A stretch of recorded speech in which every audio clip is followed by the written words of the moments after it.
a punto de celebrar los 189 años de la independencia de Guayaquil. Mañana, 9 de octubre de 1820, cuando Olmedo, junto a un grupo de patriotas, se declararon independientes, ya cansados de 300 años de explotación de la madre patria España, que no solamente se nos llevaban nuestros recursos madereros.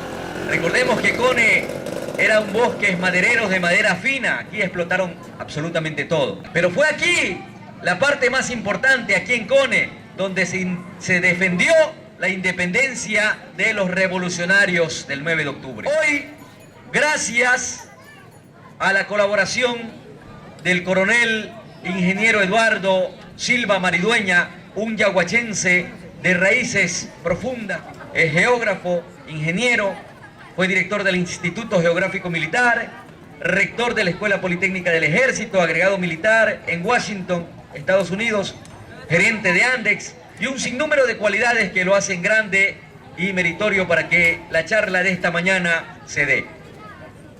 Gracias, y con un fuerte aplauso recibimos al coronel Eduardo Silva Maridueña. Pobladores de Cone, muy buenos días. El doctor José Joaquín de Olmedo declara la independencia de la provincia libre de Guayaquil, pero sin un esfuerzo bélico, sin tener una fuerza bélica que permita sustentar, que permita mantener la independencia.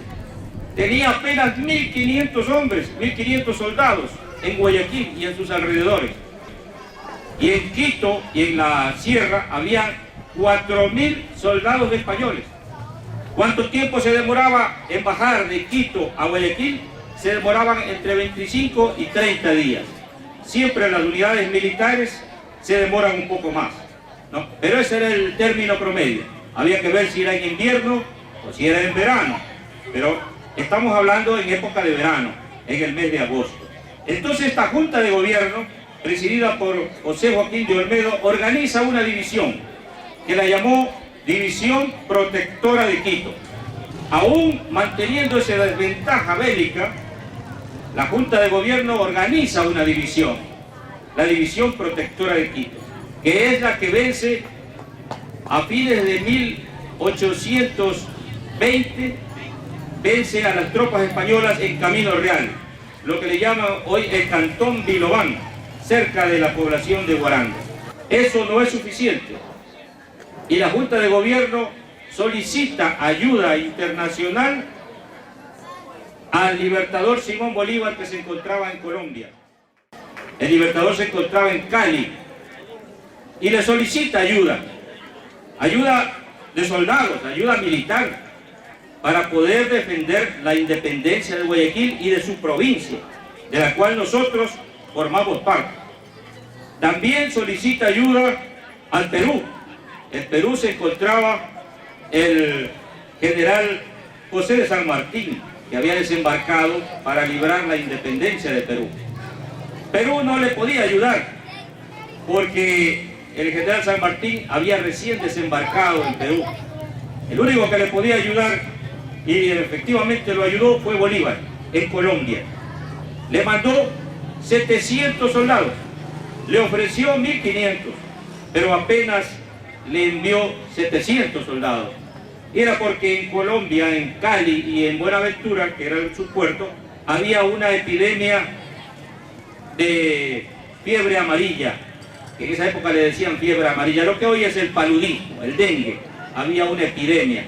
Entonces los soldados estaban enfermos. Y aún así envió en 2 goletas las tropas y desembarcó en el puerto del Morro, cerca de la población actual de Playas.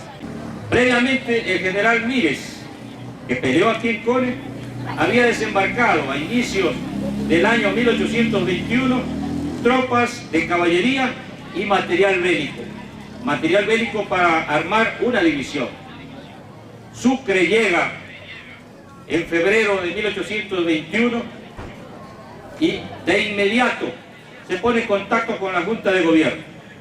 En mayo de 1821 se traslada a Guayaquil.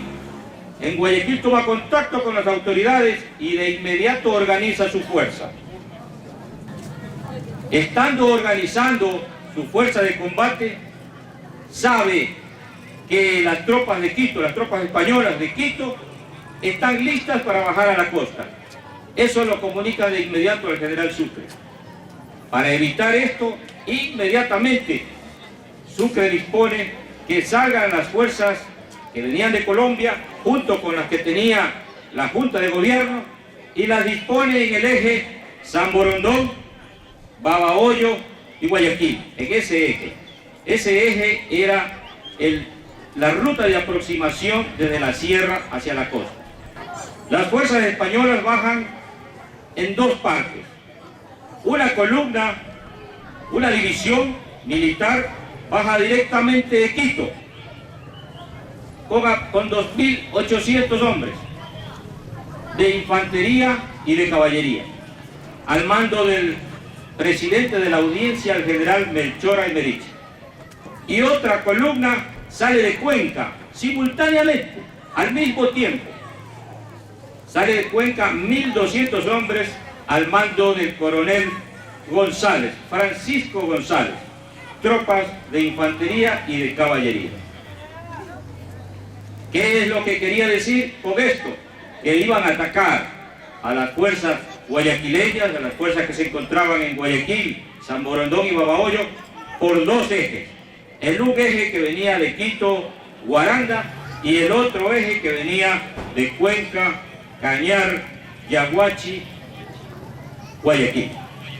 Ante este peligro, porque realmente era un peligro evidente, esa maniobra bélica se llama obrar por líneas exteriores, es decir, dos columnas que atacan simultáneamente a una fuerza que se encuentra en la mitad.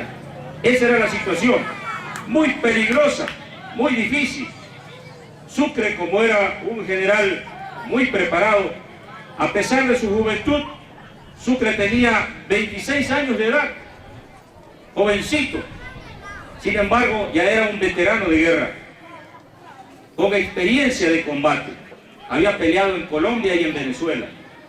Al ver este peligro, Sucre decide contrarrestar a este esfuerzo español mediante una maniobra que se llamó líneas interiores. Ante las dos columnas de líneas exteriores, Sucre decide trabajar con líneas interiores, es decir, de adentro hacia afuera. Decide atacar no a la más grande, sino a la más cercana, a la más peligrosa, la que venía de Cuenca. Inmediatamente Sucre dispone cruzar el río Babahoyo, cruza sus fuerzas en el río Babahoyo, llega aproximadamente al sector de Palo Largo, muy cerca donde hoy es el recinto Caimito, que todos conocemos. Por ahí ingresa con dirección a la actual cabecera cantonal.